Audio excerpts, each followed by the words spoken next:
We are the Florida End of Life Doula Alliance, and we're happy to welcome everyone to our June Zoom meeting. We do these every first Thursday, usually, of the month. And today is June 5th, 2024. And we have a couple of special guests here today. Oh, first, I just want to acknowledge we have some of our board members with us. Chris, you want to give a wave? And Laura, she's our newest board member. Lynn is a past board member. I want to appreciate her for her service. And we're just all really happy to be here. So my name is Shanti, and I'm on the board of FEOLDA. And we decided that it was a really important topic to have us better understand about organ donation and tissue and eye donation, because, you know, somebody might say, are you an organ donor? And I'm like, oh yeah, I think it's on my license. And that's about all they know about it. And so today we have two experts, I believe, in the field. Heather, if you can see Heather there. She's the director of partner relations at Lions World Vision Institute in Tampa. And I understand that Heather also has gotten a doula training just because she wants to better relate to and understand her families and her people. And I think that's just really awesome. A woman with a doula heart.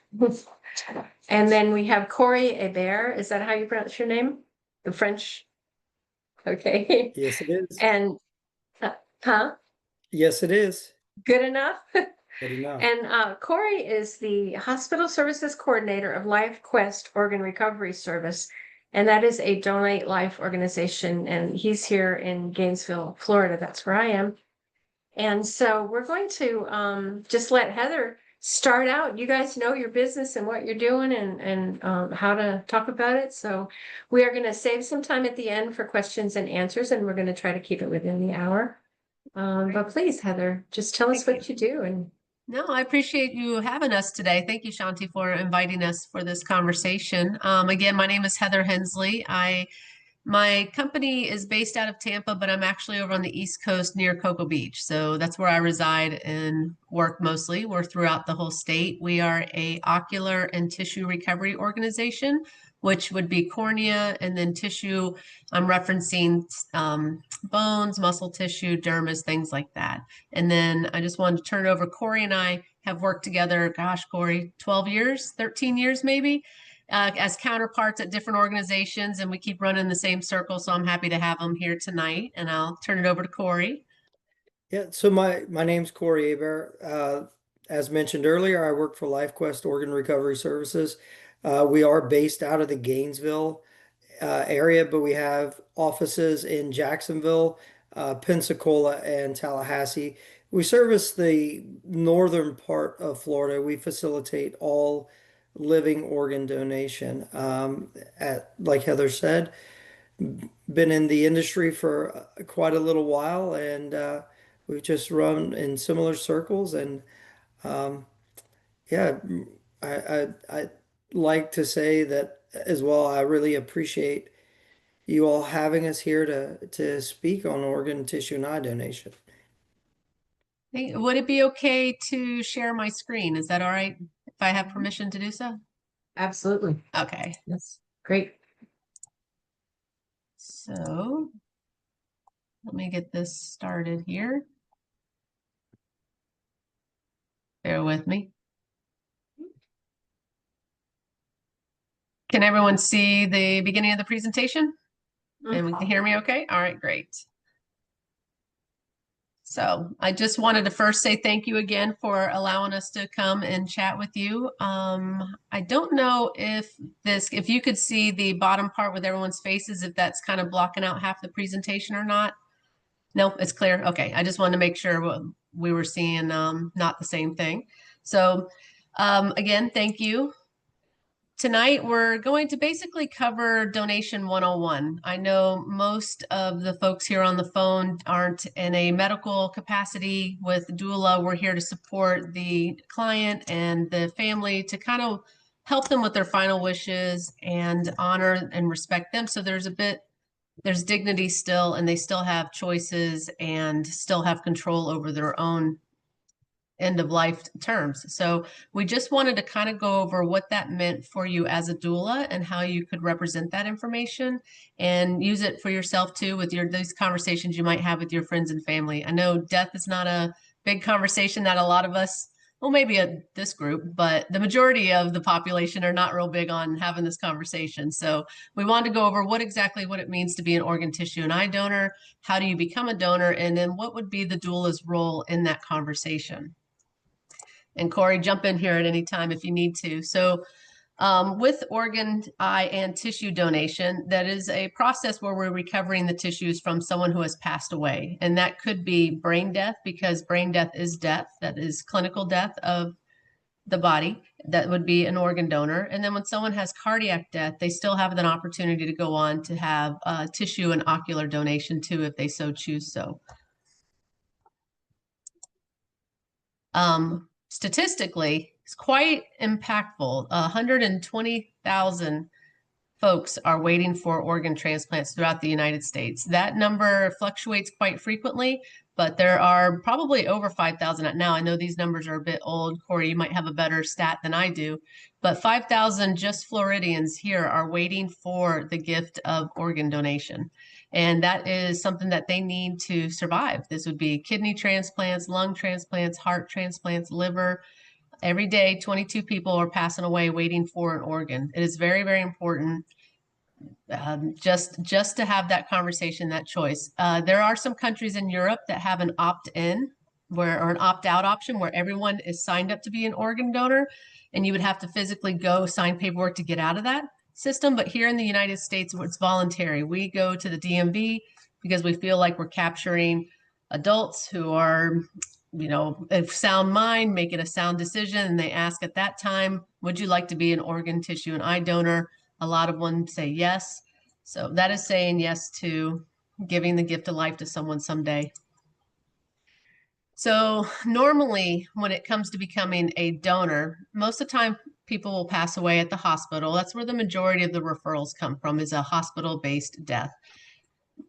Because CMS does have funding for the hospital, there's a requirement, and they find the importance of donation, that every death and every imminent death, and when we say imminent death, that might be someone who is brain dead, someone who is being mechanically supported for breathing, just a survival in that sense, that they are referred to an organization such as CORY's to be evaluated for the potential for organ donation. With that being said, we like to make sure that that conversation doesn't take place right away, because sometimes people get better. They walk right out of the hospital. Sometimes they may progress to cardiac death and didn't have time to have that conversation. So there's a bit of a window, but the nurses will end up sending in this information so they have an opportunity to kind of review to see if this is a candidate to even have that conversation. It does not take place until two physicians have declared brain death on that patient. And CORY, I didn't know if you had anything else you wanted to add to that. Yeah, so exactly what Heather has already mentioned. CMS has a requirement. So every patient who either receives Medicaid or Medicare, their care is being funded by CMS when they go to the hospital. So CMS, in order to allow a hospital to care for those patients, has some basic requirements. And one of them is to refer every death and every impending death or imminent death. And as Heather mentioned, just because there's a referral doesn't necessarily mean that there's going to be a conversation. The first thing we're always going to check is this patient clinically suitable to become an organ donor? Because the last thing I want anyone on my team to do is offer a service that we can't provide, right? So we're going to check clinical suitability, and then we're going to check the registry. And the registry guides our conversation when it is time to engage the family. If the patient is registered, it's an informative conversation. We already know what their final wishes are. We're here to facilitate it, and we provide them with the paperwork, and we go over what the process looks like. answer any questions. Now, if they're not registered, it looks completely different. Totally different. It is a question. Do you believe this is what your loved one would have wished to have in their final moments? So it really depends on the patient and if they've registered and or not, and what the family believes in some cases what they would have wanted. But the hospital is making the referral. Um, Once what we call a clinical trigger is met, and basically that's it's it's going to be when the physician or the care team identifies that this patient is getting closer to passing, that there's really no hope for survival. So we receive referrals from hospitals. We also receive referrals from medical examiners' offices where there may have been a scene death, such as overdoses, vehicle accidents, or just a cardiac arrest at home that the decedent may not have made it to the hospital. So we work with every medical examiner here in Florida. They're very supportive of the donation program. If there was a situation where it was a possible attempted suicide and they end up at the hospital, and had brain death, the medical examiner's office does work directly with the OPOs, such as CORY's organization, to still facilitate the gift of donation, still have that conversation to protect evidence. So it does give some closure to the family that not necessarily this death was in vain, or something good did come out of a horrible situation. But the majority are hospital referrals. We do also work with some hospice facilities. And a lot of times, because hospice is not required to call in every death or imminent death, many times it's more of an educational component. And if it's something that the family would like to do, that they can, in a sense, pre-register or find that information out, or just facilitate and identify someone to make that call to an organization such as ours to have the donation happen for them. There's a 24-hour window from time of death to actual recovery that we can make that donation happen for the decedent and the family.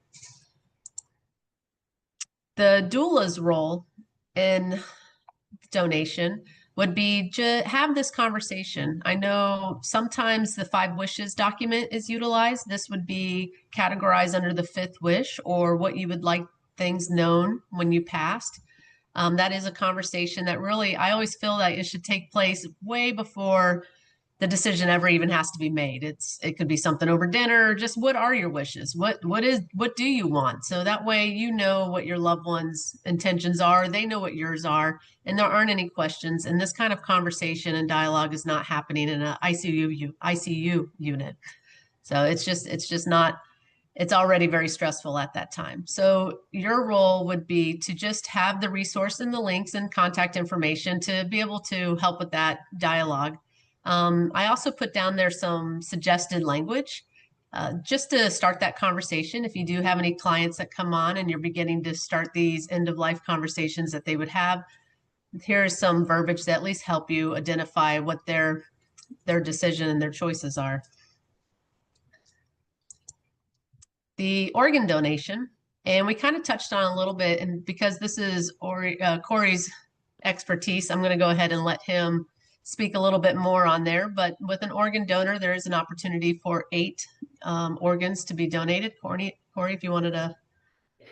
Yeah, so organ donation, obviously, one of the key requisites for organ donation to take place is perfusion. We have to keep those organs healthy. So more often than not, our patients are going to have suffered a traumatic brain injury, and they're going to be on ventilator support, essentially life support. Physicians are going to do everything they can to save them, obviously, but at some point they may realize that everything has been done, and now it's time to have an end of life conversation. If the patient is registered, or if the family says yes to donation, there is a potential to save 8 other lives. A person can donate their heart, both lungs, both kidneys. pancreas, and one liver, and one of the most often overlooked organs for transplantation is going to be the intestines. Um, Generally, the type of the type of death that a doula would most often uh, be engaged with is going to be what we call a donation after circulatory death, where the patient is removed from life support and allowed to pass a natural to have a natural death. In those scenarios, obviously the patient is extubated and given time to pass away. And if they do pass away within a reasonable amount of time, we don't lose circulation of those organs, we are able to facilitate donation for them. Great, thank you. If a patient does pass away and just has cardiac death and was not an organ donor, a simple cardiac arrest at home, we do work with donors. When I was in recovery, the oldest donor I worked with was 104. So there isn't necessarily an age criteria, comorbidity, or anything that would rule them out completely for donation, because something that may be a rule out for tissue donation, such as cancer, the decedent or the donor can still go on to be a cornea donor, because corneas are avascular. When they try to place corneas usually are within the 10-year age period. So if it's a 70-year-old donor, it's usually 60 to 70-year-old recipient. So with tissue donation, what we are discussing there, when I say tissue, that would be dermis, it would be heart for valves, pericardium, saphenous femoral veins, bones for bone grafts, skin for skin grafts, different ligaments and tendons and such that can go. The impact is about 150 recipients from one tissue donor. So it's quite impactful and pretty amazing. Some of the most commonly used ones that folks may be familiar with might be bone repairs, bone grafts. If you have to have a spinal fusion, a spinal graft, and you might have gotten some cadaveric donor bone, that would be something that a tissue donor would have helped you with. And then with the eye donors, when we were talking about that, aside from, hepatitis or HIV, which they do now have a registry for organs. If it's an HIV positive donor, they can donate to an HIV positive recipient. Same with hepatitis C. Donor to recipient. There is a separate wait list for there, because HIV and Hep C is not the death sentence it used to be.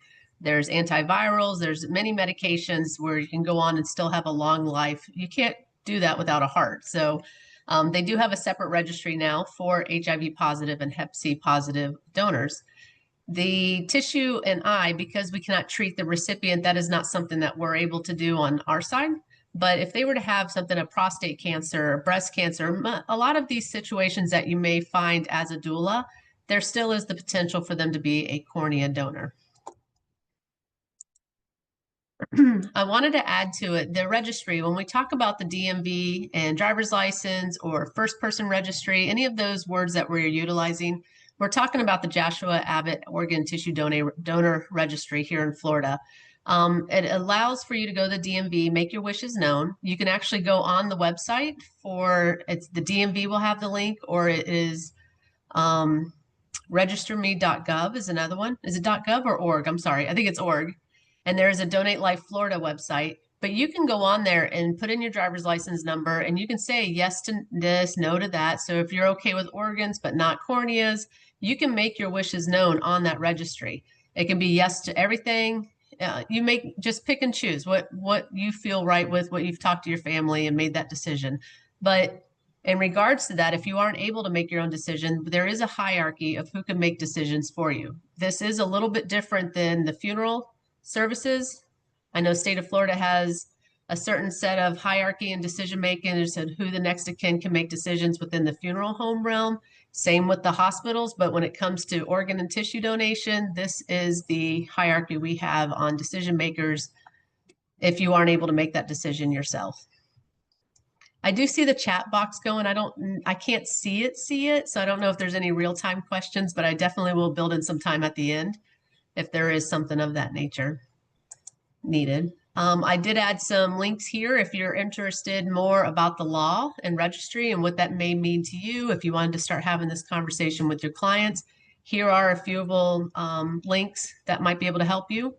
The cms.gov is the rules and regulations that we all have to abide by. Donate Life America has some great resources. Register Me is an opportunity for the National Registry to get on there and make your wishes known. And I did throw some frequently asked questions in here. One that we get quite often is the cost for the family. Is there a cost to have your loved one as a donor? Is there a cost that the funeral home is going to give you? Those costs are picked up by the recovery organizations. If the funeral home is charging for reconstruction fees, or if your loved one went on to become a donor, an organ donor, that cost for the OR and surgery is taken care of by the OPO organization, is no additional cost to the family. Sometimes that gets misconstrued to where we're paying for funeral arrangements or paying for all this thing. That's not something that we can legally do. The gift of life is an altruistic gift. We do not pay donor families for donation. There's no money exchanged. There's no services exchanged. We're very strict on it.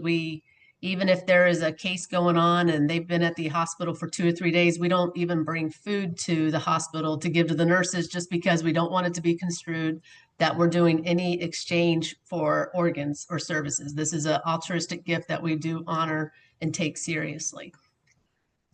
Another frequently asked question that we get is, does my religion support donation? Every major religion has said that they do support organized donation. My personal experience, there's only a few, maybe a strict Jewish family. I know that their loved ones cannot be buried.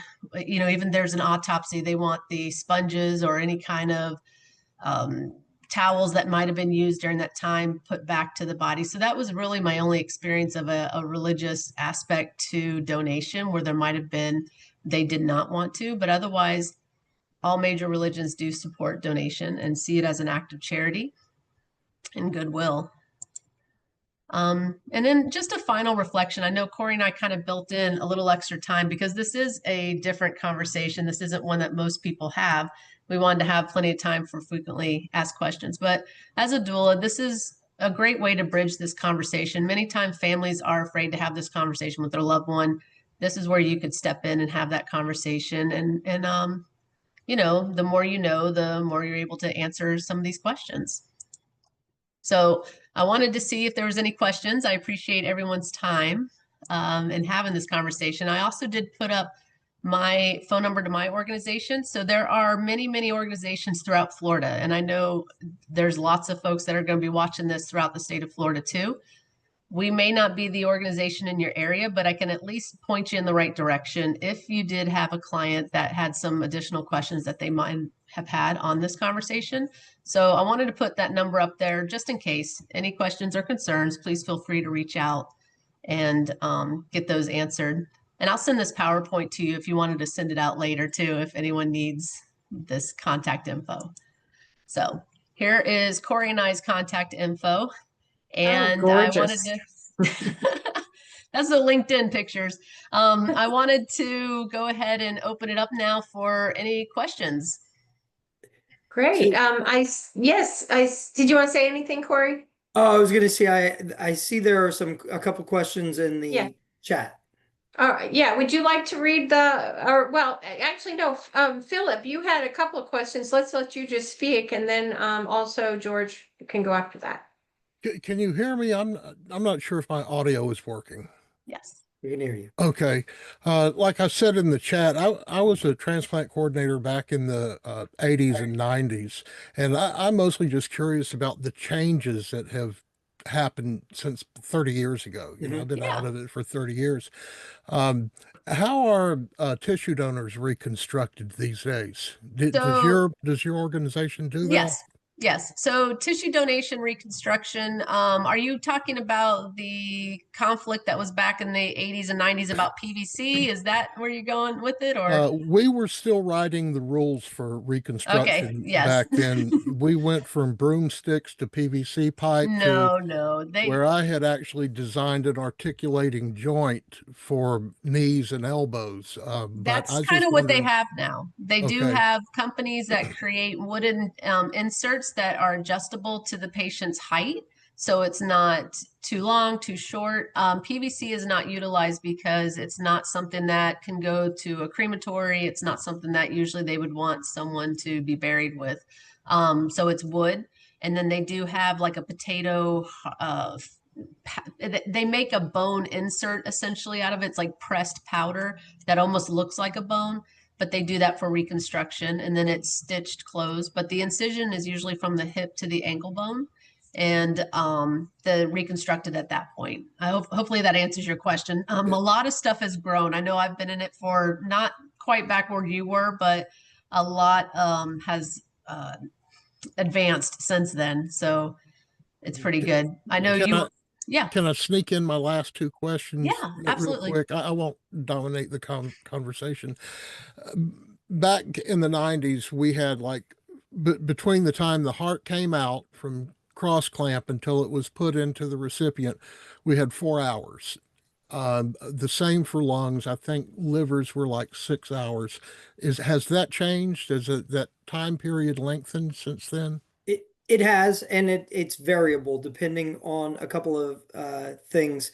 The first being the equipment that we're using, and then the procedure. So with a heart, I've seen like your Mayos, your Dukes, your Browns. Um, they're Vanderbilt as well. They're willing to push it to about 6 hours now. But that's cold ischemic time, warm and cold ischemic time, excuse me.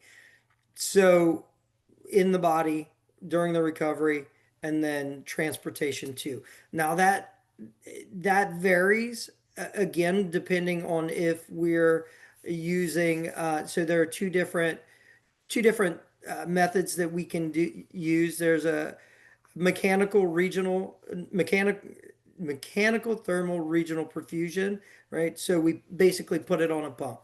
It circulates some of the donor's blood, a couple of can't speak anymore, Nutrients. nutrient solutions, um, and basically it's a preservation pump, and so we can push out further. We can get it quite a bit further in those scenarios. With the heart specifically, the longest they've gone now is 12 hours. Wow. So that's the difference between getting a heart from Gainesville to Miami to now we're talking San Diego Yeah. or Seattle. Um, but there's also a procedure that we're doing called normal thermic regional perfusion, where we clamp above and below that individual organ, we cannulate it, and basically put it on ECMO. So ECMO, think about your heart lung bypass machine. The Right. machine is right. So oxygen and blood and circulating it just to that organ. So what that does is it undoes the damage done during the dying process. So it gives us, so you can now take that warm ischemic time off, right? So, so it does really change the game. And my last question is real quick. A couple of years ago, I had a chance to talk to a coordinator in Orlando, and he was telling me that the OPOs are actually building their own surgical suites nowadays. That would have never happened back when I was doing this. Most of my donors were done at Vanderbilt.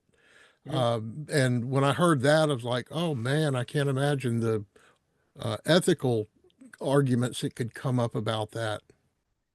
So generally, that's going to be your brain dead donors. So we're not providing care, right? Right. It is a deceased patient. Um, a lot of them are doing it. The efficacy is night and day. You have a group of physicians who know exactly what to do, how to do it, and when to do it. Same thing with your ancillary care team members. We don't have that. It is so we are one of the last four organizations in the country that's still a teaching hospital based OPO.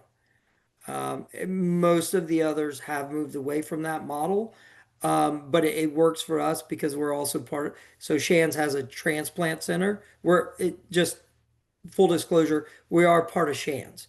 So separate organization, but our parent company is Shands.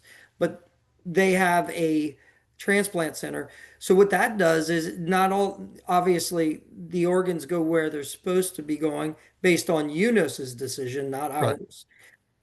But what that does is we have the in-house experts that teach us how to best care for the organs to provide a successful outcome for transplant. Thank you. Appreciate it.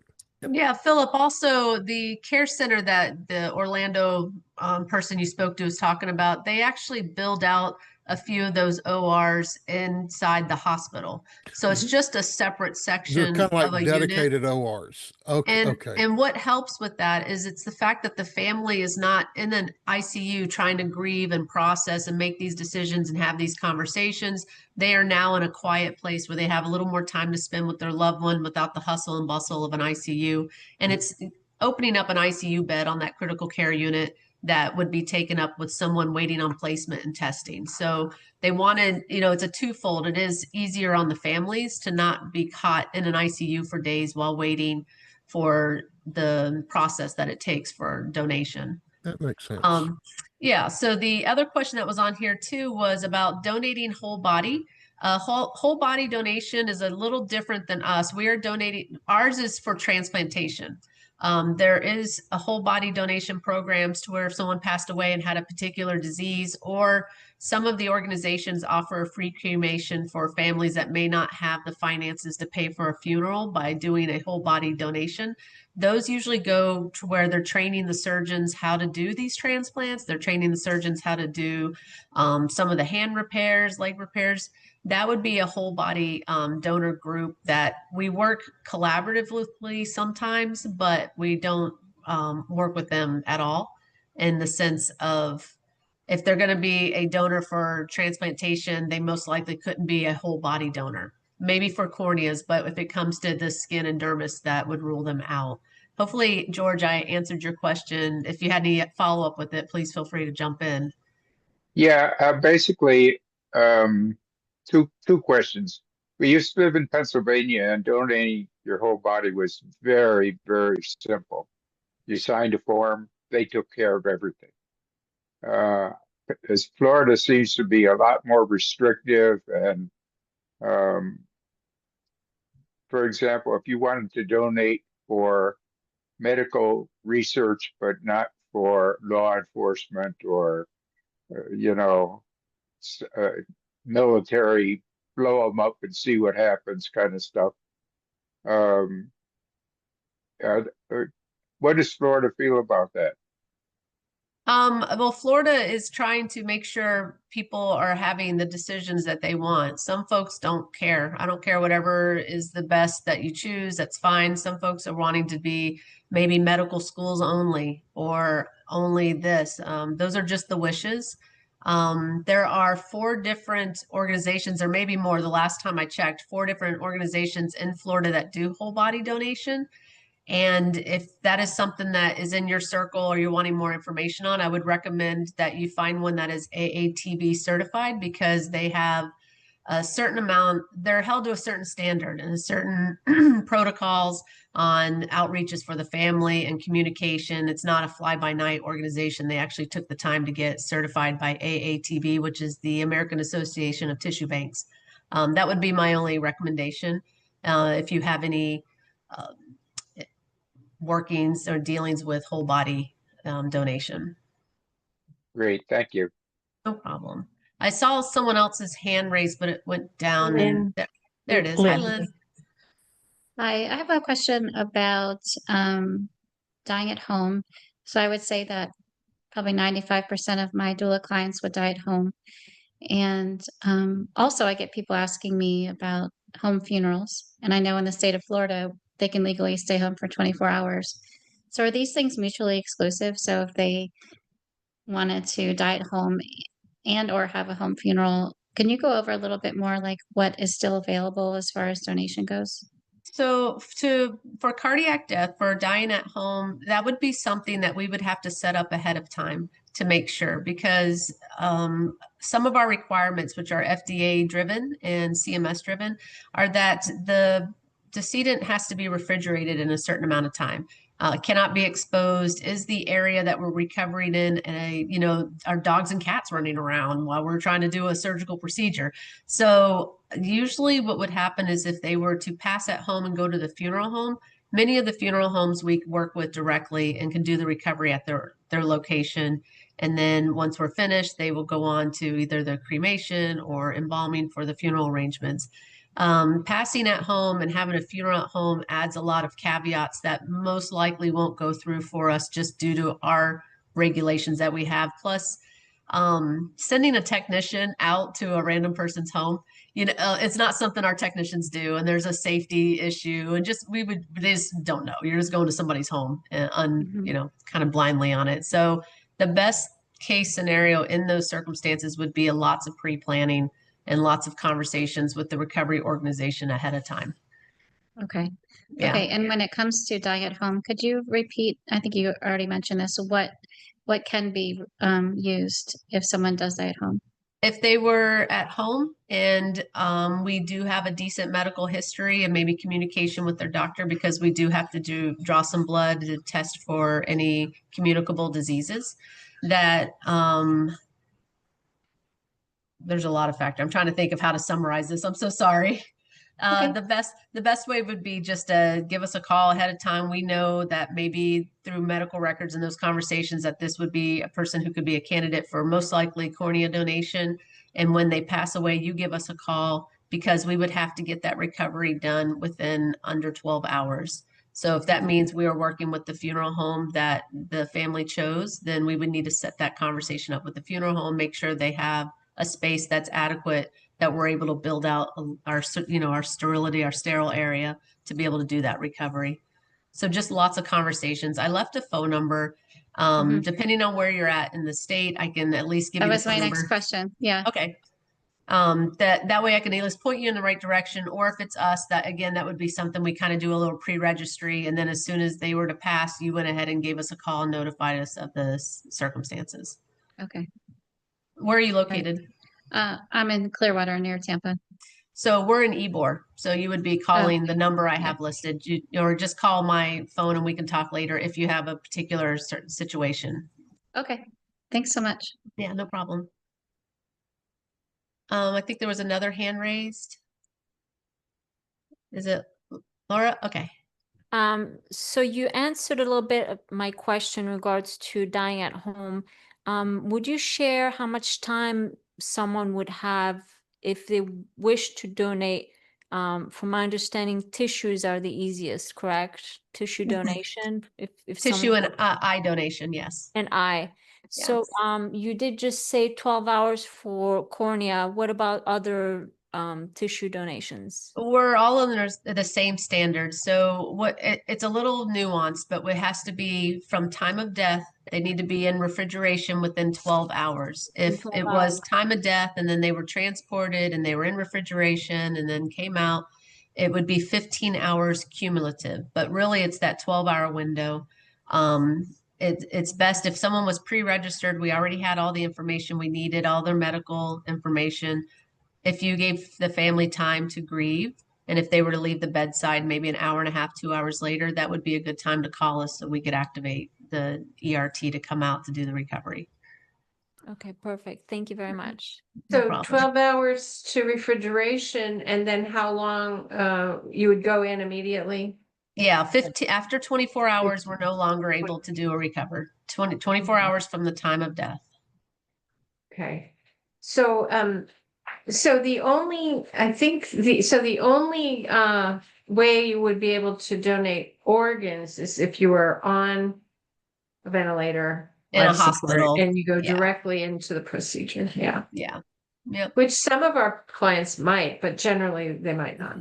And when they actually do that, I know Corey's team, and he can probably speak to this better. They've got folks that come in and sit with the family and do things such as hands in the mold, where you pour in peel away the plastic and it creates a mold of holding hands. They can do a little EKG strip and they put it in the bottle. It's like a heartbeat in a bottle. They do blankets for them. They really try to give these last memories to the families while they're saying their goodbyes before organ donation. So that was part of why I went and took a death doula class, was just to learn more about the dialogue, the language more, and really the class helped me understand my views of death.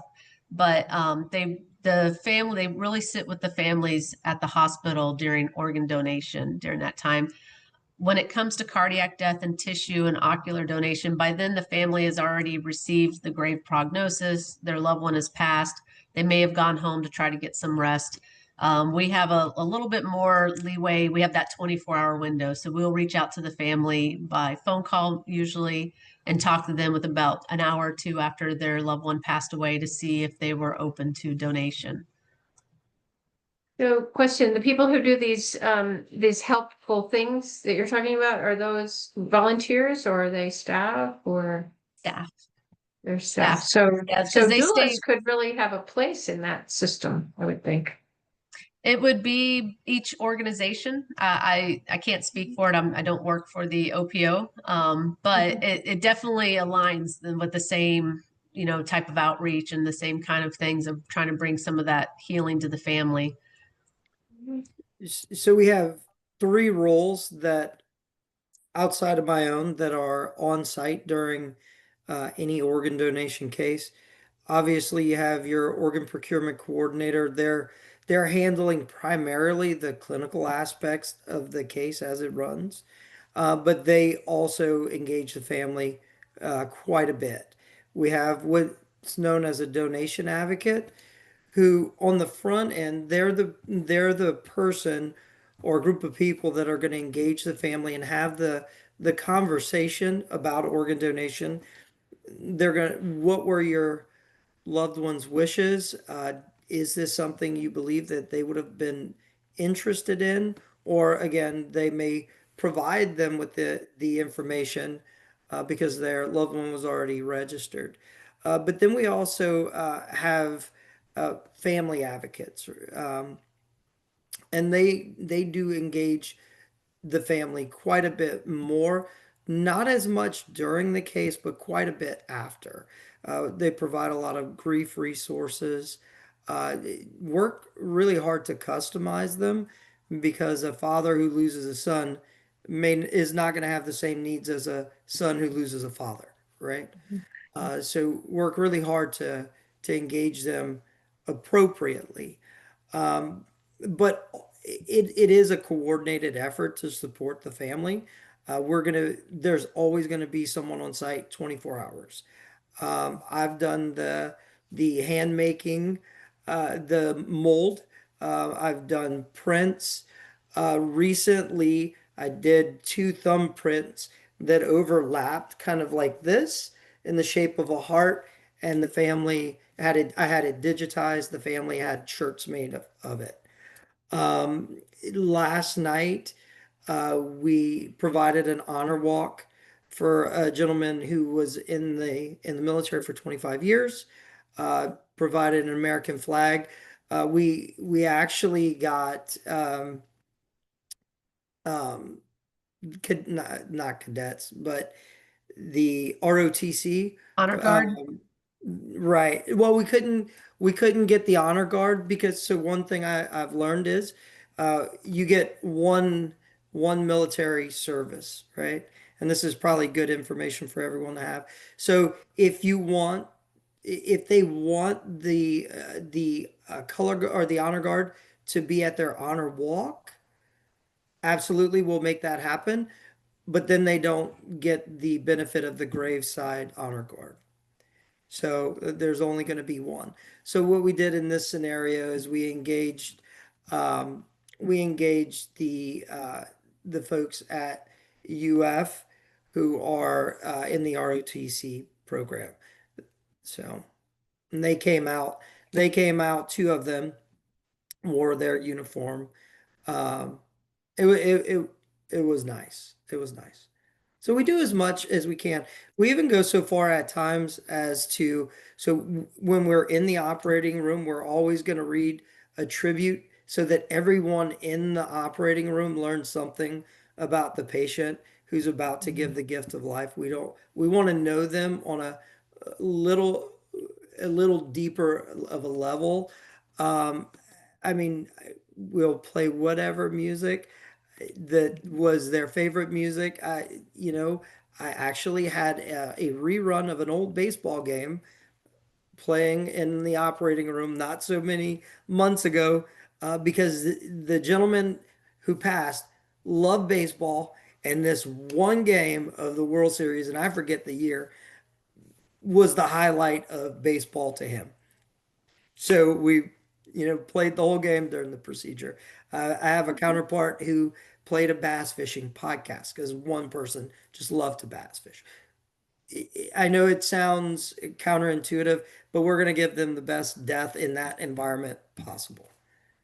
It sounds intuitive to some of us. I have a question too. I went to the Independent Funeral Directors of Florida trade show on last Friday, and I found this lifenethealth.org where do you know about this group?